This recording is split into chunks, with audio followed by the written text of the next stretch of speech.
The year is 1944. In the frozen forests of Belgium, during the last desperate days of the Battle of the Bulge, German lines are collapsing. You are one of thousands of young soldiers, exhausted, hungry, and frightened. The crack of gunfire fades, and in its place comes a command in English. Hands up. Fear surges through you. For months, propaganda has warned that surrendering to the Americans means humiliation, or worse. Yet as you drop your rifle, something unexpected happens. The Allied soldiers do not strike you. They give you water. They march you to the rear, not as an animal, but as a man. Within weeks, you are packed into a ship bound for a strange land.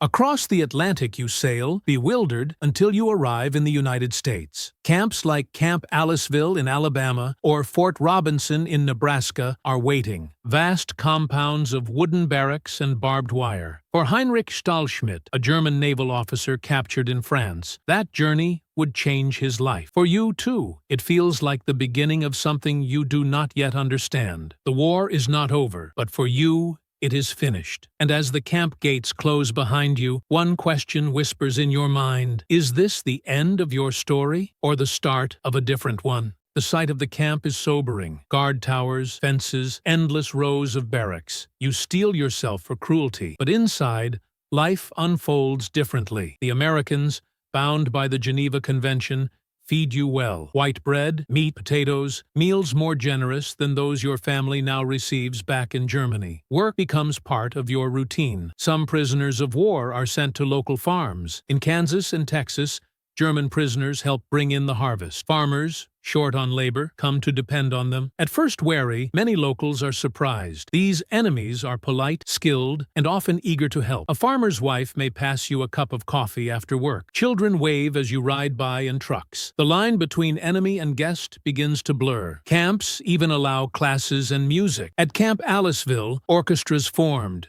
Theater groups rehearsed, and libraries filled with German classics. Prisoners debated philosophy and painted murals on barrack walls. Some even wrote letters describing their captivity as the most orderly years of their lives. Still, news from home weighs heavily. Letters speak of ruins in Cologne, Dresden, Hamburg. Families dig through rubble. Food is scarce. Futures uncertain. Compared to that, your life behind the wire feels oddly stable, even safe. Werner Klemke, who later became a celebrated German illustrator, spent his captivity in such camps. He would recall not the barbed wire, but the kindness of Americans who treated him as more than just a prisoner. Each night, as you sit on your bunk, you ask yourself, is this truly captivity, or is it a glimpse of a life that could be different? Time in the camp begins to reshape you.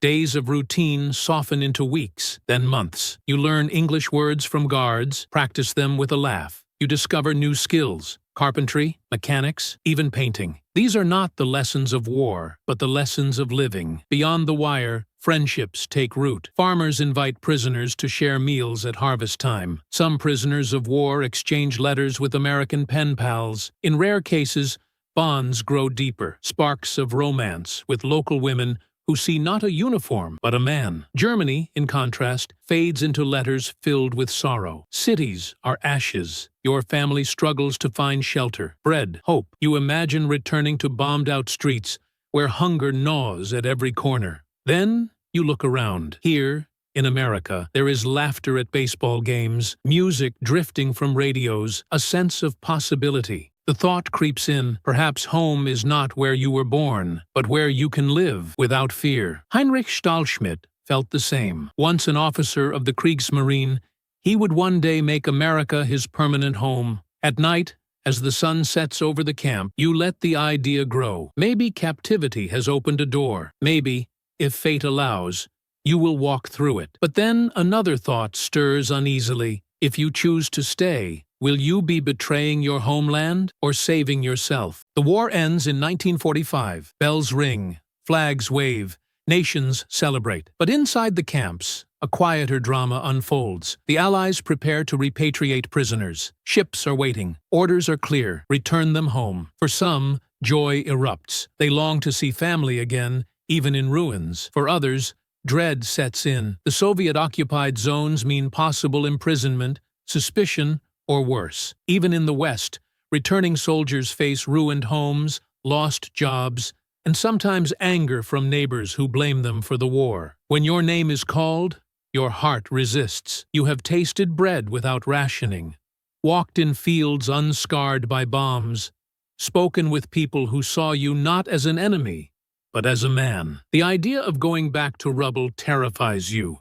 Some war prisoners plead with camp commanders to let them stay. A few succeed, those with American fiancés or special work permits. Others delay, feigning illness or searching for loopholes. In rare cases, men slip away, blending into local life until the authorities lose interest. It is a choice heavy with consequence. To refuse is dangerous, uncertain. To return is almost unbearable. The decision feels like standing at a crossroads where every path carries loss. You wonder, is staying in America betrayal, or is it the only way to truly begin again? Not every prisoner managed to stay, but many returned later. By the 1950s, immigration laws opened doors. Former war prisoners who once harvested American fields came back as farmers, workers, and husbands. They built lives not as captives, but as citizens. Heinrich Stahlschmidt settled in Texas, working in shipyards. Werner Klemke returned to Germany, but many of his fellow prisoners immigrated, carrying memories of kindness. Others married American women and never left. Their children grew up with German lullabies at home and the stars and stripes outside. The transformation is striking. A man once sworn to fight under the swastika now builds a family beneath the American flag. The sound of marching boots is replaced by the laughter of children. The shadow of war gives way to the routines of ordinary life, farming, teaching, raising families. Yet, memories linger. You remember the fear of surrender, the strangeness of the camp, and the moment you realize that enemy and friend are labels created by governments, not truths written in human hearts. Looking back, you see that your refusal was not just an act of defiance. It was the beginning of a new story. One man's choice reshaped generations. And now the question lingers for us all. If you had stood at that same crossroads, would you have gone back to ruins or stayed in the land of your former enemy? Perhaps the greatest victory of all was never on the battlefield, but in the quiet heart of a man who chose peace over war.